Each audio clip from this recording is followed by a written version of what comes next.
are back now with today's checklist on this World Mental Health Day. And who better to talk about this very important subject than America's doctor. Dr. Vivek Murthy is the Surgeon General of these United States, and he joins us live in the studio this morning. Dr. Murthy, we're so honored to have you. Thank you. Thank you for being here. I'm so glad that we're all here talking about mental health. Absolutely. As we just talked about with Carson a few moments ago, you're going to be part of this panel this afternoon with the Duke in Dutchess. What's your goal today and perhaps even more importantly, beyond today in terms of this conversation? Well, today is World Mental Health Day, and on today of all days, it's important that we reaffirm that mental health is health. It's not inferior to physical health. It's not less important. It is part of our overall health and well-being. And the truth is that we're living in the middle of a mental health crisis. We have nearly 60 million Americans who are struggling with their mental health, but this is global. Nearly 1 billion people around the world are living with a mental health condition. So mental health has become the defining public health issue of our time. And the good news, though, is that there is hope. We've already seen more openness to talking about mental health, addressing that terrible stigma. And we know what we need to do to get more help to people, to make sure we're training more healthcare providers, increasing access to care. And so I'm hopeful that we can do more on this, but we've got to get people talking about their mental health more. We've got to get students and young people in particular connected to help, because young people are struggling with some of the highest rates of depression and anxiety. And that worries me, not just as Surgeon General, but as a father of 2 young kids. Well, yeah, and we talk about young kids, and there's a lot of early intervention now about that mental health. But as we get to, as you've mentioned, college-age students, I mean, it's really running rampant there. And you're personally going out to colleges and universities to bring this message. Why is it so important to, when we talk about young people, to make sure we include college-age children? Here's why it's so important. Many people don't realize this, but young people are truly struggling. And it's one of the reasons why one of the earliest products I worked on from my office was issuing a Surgeon General's advisory on youth mental health, because it truly has become a crisis. And I've been talking to parents around the country, about this issue to kids as well. Later today, I'll be with, with the Duke and the Duchess, Harry and Meghan.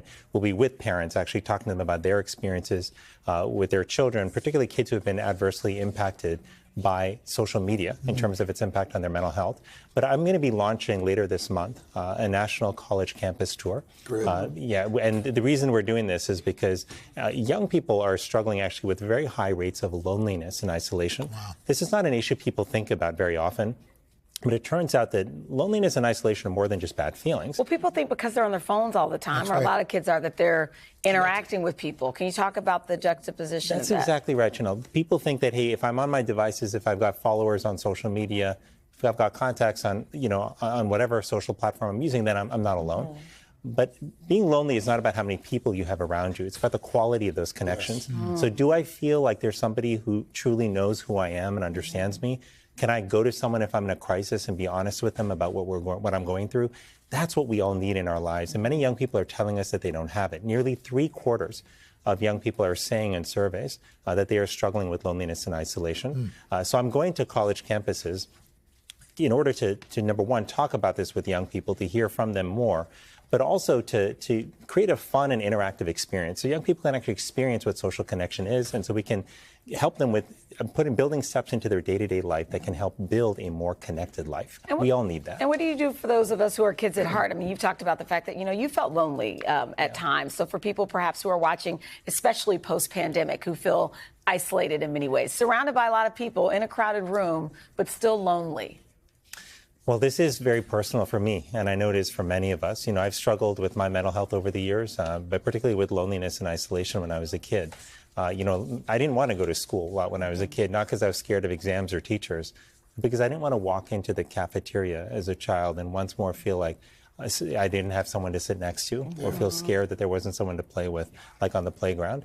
And it took me a while to realize I wasn't the only one who felt like that. But as an adult also, I've felt that loneliness too. After my first stint as Surgeon General ended, I actually had largely during that time neglected a lot of my family and my friends, and I'm not proud of that. But what happened is that at the end of that stint, I realized I didn't have my work community, and I had neglected the friends and family in my life. And I needed to do something. I made a commitment to myself after that I was no longer going to do that. I was going to build a people-centered life. I was going to focus on my friends and my family. And no matter what, I was not going to let that go. I know we're out of time, but just real quickly, because there are some folks who can, decide that they need to get mental health. But for those, when you see it in someone else who want to help someone else, what's the best way to help someone who you see struggling? One of the most important things we can do for other people is simply to check on them, to show up for them in their moments of need, and to listen. So many times we think we've got to fix everyone else's problems. That's not always the case. Sometimes just being there for someone during their time of need can make a world of difference. And also connecting them to help. You don't have to solve everything on your own, but we have a crisis line available now, 988, that anyone can call if they're in a mental health crisis and get connected to help. 988, that's the number. That's all right. Dr. Vivek Murthy, thank you so much. Thank you. Thanks for being here. Helping us continue this conversation. Thanks so much. Hey, thanks for watching. Don't miss the Today Show every weekday at 11 a.m. Eastern, 8 Pacific on our streaming channel, Today All Day. To watch, head to today.com/allday or click the link right here.